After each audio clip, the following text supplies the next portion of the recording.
நல்லவே கேட்போம் நமது சேனலில் இதுவரை தர்மம் என்றால் என்ன, ஆச்சாரம் என்றால் என்ன, செய்யக்கூடாதவைகள் எவைகள், அதனால் என்ன பாவங்கள் வரும், என்ன செய்தால் புண்ணியங்கள் வரும்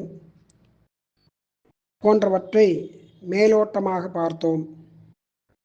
அவைகள் எல்லாம் இந்த காலத்திற்கு பொருந்தாது. காரணம், யுக தர்மம். யுகங்கள் 4: கிருதயுகம், திரேதாயுகம், துவாபரயுகம், கலியுகம். கிருதயுகத்தில் மக்கள் மிகவும் நல்லவர்களாகவும் நல்ல எண்ணங்கள் படைத்தவர்களாகவும் தூய்மையான மனதை உடையவர்களாகவும் இருந்ததால் அவர்களுக்கு எந்த பொருளையும் விலை கொடுத்து வாங்க வேண்டும் என்பதான நிலை இல்லை. அந்த யுகத்தில் கெட்டவர்கள் கிடையாது. எல்லோரும் இறைவனை வழிபட்டு கொண்டிருந்தார்கள். கிருதயுகம் கிருதம் நாம யுகம் பூர்வம் யத்ர தர்ம சனாதனஹ கிருதமேவச்ச கர்த்தவ்யம் தஸ்மின் காலே நிருபோஸ்மிதம். ஒரே மாதிரியா இருந்து அப்ப என்ன பண்ணணுமோ அதை பண்ணிட்டு இருந்தாங்க அந்தந்த காலத்துல. தேவ தானவ கந்தர்வாக யக்ஷராட்சச பன்னகாக நாசன் கிருதயுகைராஜன் ந ததா கிரய விக்கிரயா. அங்க அசுரர்கள், கந்தர்வர்கள், ராட்சசர்கள் இந்த மாதிரியெல்லாம் யாருமே இல்லை. மக்கள் நிம்மதியா இருந்தார்கள். 4 வர்ணத்தவர்களும் சுகமாக ஜீவித்தார்கள், வாழ்ந்தார்கள். அந்த கிருதயுகத்தில் தர்மமானது முழுமையாக இருந்தது. அடுத்தது திரேதாயுகத்தில் 1/4 பங்கு தர்மம் குறைந்தது. துவாபர யுகத்தில் அதில் பாதி, 1/4 பங்கு, முழுமையில் 1/2 பங்கு குறைந்தது. கலியுகத்தில் தர்மம் 1/4 பங்கு தான் இருக்கும். மற்ற யுகங்களில் இறைவன் அவதாரம் பண்ணி பகவான் தர்ம ரட்சணம் பண்ணினான். ஆனா கலியுகத்துல அவதாரம் பண்ணவில்லை என்றாலும் முன்னால் அவதாரம் பண்ணிருக்கக்கூடியதான அந்த அவதாரத்தை பெரிய மகான்கள் மூலமாக அனுப்பிரவேசம் பண்ணி அந்த தர்மத்தை காப்பாற்றுகிறான் என்று சாஸ்திரம் சொல்லுகிறது. பூர்வோத்பன்னேஷு பூதேஷு தேஷு தேஷு கலோ ஹரிஹி அனுப்பிரவிஷ்ய குருதே யத் சமீகிதம் அச்சுதா. இப்படி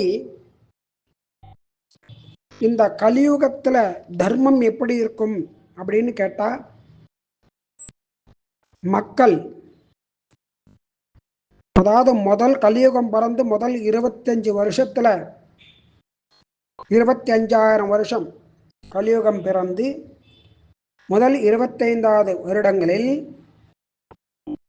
ஹரியாகிற மகாவிஷ்ணுவை நிந்தனை செய்ய ஆரம்பித்து விடுவார்கள். இப்படி கலி போயிண்டே இருக்கும் பொழுது இந்த கலியுகத்தில் வாழக்கூடியதான ஜனங்கள் இந்த கலியுக தர்மப்படி சாக்கு கோணியை ஒரு துணியாக உடுத்திக்கொள்ள ஆரம்பிப்பார்கள். தானியங்கள்ல அரிசியே இருக்காது. நெல் விளையிறது ரொம்ப குறைவா இருக்கும். கேழ்வரகு, கோதுமை போன்றதான தானியங்களை தான் அதிகமாக சாப்பிடுவார்கள். வஸ்திரானாம் பிரபராசாணி அப்படின்னா கோணி, சாக்கு பை, துணி. தானியானாம் கோரதூஷகா, கேழ்வரகு. பாரியா மித்ரா ச புருஷா பவிஷ்யந்தி சதா நிருப. பெண்கள்லாம் என்ன பண்ணுவா அப்படின்னா, கல்யாணம் பண்ணிக்கிறதுக்கு தாங்களே அந்த வரனை தேடிக்கொள்வார்கள், பையனை தேடிக்கொள்வார்கள். பெரியவர்களை கேட்க மாட்டார்கள். அவரவர்கள் விருப்பப்படி விவாகம் செய்து கொள்வார்கள். கன்யா பரஸ்ட சந்தேன கிரீஷ்யந்தி பரஸ்பரம். ஒருத்தருக்கு ஒருத்தர் அவங்களே விரும்பி அவ கல்யாணத்தை பண்ணிப்பா. நெல் விளைச்சல் இருக்காது.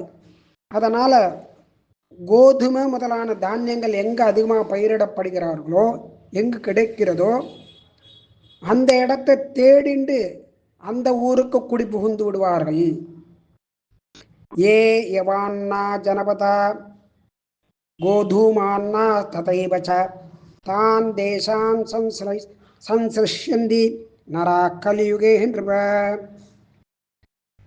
சம்சிரேஷ்யந்தி அப்படின்னா அங்கே போயிடுவான்னு அர்த்தம். எங்கே கோதுமை கிடைக்கிறதோ, கேழ்வரு கிடைக்கிறதோ, யவதானியம் கிடைக்கிறதோ அந்த ஊருக்கு போயிடுவான். ஏன்னா அரிசி அவ்வளவா கிடைக்காது. கலியுகம் கடைசியில் அப்படியே வந்துடும். தன்னுடைய தாயா தந்தைகளுக்கு ஸ்ராத்தம் பண்ண மாட்டா, தபசம் பண்ண மாட்டா. ந ஸ்ராத்தை சபித்ரீஞ்சாபி தர்ப்பயிஷ்யந்தி மாணவாக. அதனால இந்த தர்ப்பணம் சிராத்தம் இதெல்லாம் பண்ண மாட்டா. இதெல்லாம் கலியுக தர்மம். இது கலியுக தர்மம் இப்படி பண்ணிடும். முதல்ல 25,000 வருஷம் ஆன உடனே ஸ்ரீஹரிங்கிறதான அந்த எம்பெருமான நிந்திக்க தொடங்கிடுவா ஜனங்கள்லாம். வினிந்தாம் பிரதமே பாதே கரிஷ்யந்தி ஹரேர் நராக யுகாந்தே துஹரேர் நாம நைவ கஷ்யத் கிரகீஷ்யதி. இந்த கலியுகத்தினுடைய கடைசியில ஹரிங்கிற ஒரு நாமமே இருக்காது, பேரே இருக்காது. அவனுடைய திருநாமமே உச்சரிக்க மாட்டார். ஹரிம் தியாயன் கிருதயுகே. கிருதயுகத்துல ஸ்ரீஹரிய தியானம் பண்ணிட்டு இருந்தா. திரேதா துவாபரையோ யஜன்னு. திரேதா துவாபரையோகோ, திரேதா யுகத்திலும் துவாபர யுகத்திலும் யாகம் பண்ணி அந்த எம்பெருமான ஸ்தோத்திரம் பண்ணினா யாகத்து மூலமா. எதாப்னோதி கலோனான்னா ததேவ பரிகீர்த்தயன்னு. கலியுகத்துல வெறும் நாம சங்கீர்த்தனம் தான். கலியுகத்துல யார் யாரெல்லாமோ துறவியா மாறிடுவா. இவாதான் துறவிங்கிறதெல்லாம் கிடையாது. வர்ணாசிரம தர்மங்கள்லாம் கிடையாது. யார் வேணாலும் எதியா சன்னியாசியா ஆயிடுவார். அதாவது ரொம்ப தொன்மையான பழமையான மொழிகளை விட்டுடுவார். அந்த மொழிகளை பாராட்ட மாட்டார். ஆயுஷ் அப்படிங்கிறது கலியுகத்தில் கடைசியில் ரொம்ப குறைச்சல். பூர்ணாயுஷ் அப்படின்னா அப்போ 100 வயசு, சதமானம் பவதி அப்படின்னு வேதம் சொல்றது. கலியுகத்தினுடைய கடைசியில் பூர்ணாயுஷ் அப்படின்னா 100 வயசு இல்லை, 16 வயசு. 16 வயசு தான். பரமாயுஷ்ச பவிதா ததா வருஷாணி ஷோடச. 16 வயசு தான் பூர்ணாயுசு. அதனால 5 வயசுலேயே குழந்தை பெற்றுக்க ஆரம்பிச்சிருவா. பெண்கள்லாம் பிரசவிக்க ஆரம்பிச்சிருவா. பஞ்சமேவாத ஷஷ்டோவா வருஷே கன்யா பிரசூயத்தே சப்த வருஷா அஷ்டவருஷாவா பிரஜாஸ்யந்தி நராஸ்ததா. 6-7 வயசுக்கெல்லாம் அவளுக்கு குழந்தை பிறந்துடும். அதனால ராத்திரியும் பகலும் யாரு எம்பெருமானுடைய திருநாமத்தை சொல்றாளோ அவ அந்த கலி தோஷத்திலேருந்து காப்பாற்றப்படுவா. ஏ அகர்நிஷம் ஜகத்தாதுகு வாசுதேவஸ்ய கீர்த்தனம் குர்வந்தி தான் நரவியாக்ர ந கலிர்பாததே நரான்.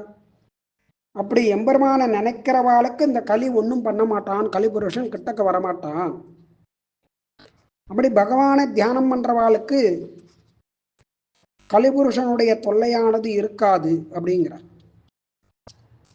இந்த புண்டரீகாட்சன் அப்படிங்கிறதான திருநாமத்தை சொல்லணுமா, வாசுதேவன் அப்படிங்கிற திருநாமத்தை சொல்லணுமா.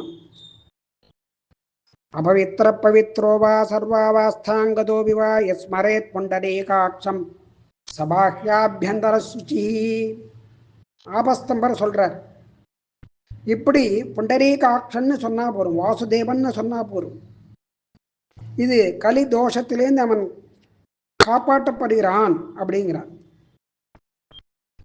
நரகத்துக்கு போறது அப்படின்னா, நரகத்துக்கு போகாம இருக்கிறதுக்கு என்ன வழி அப்படின்னா, எம்பெருமானுடைய திருநாமத்தை சொன்னா போரும் அப்படிங்கிறார்.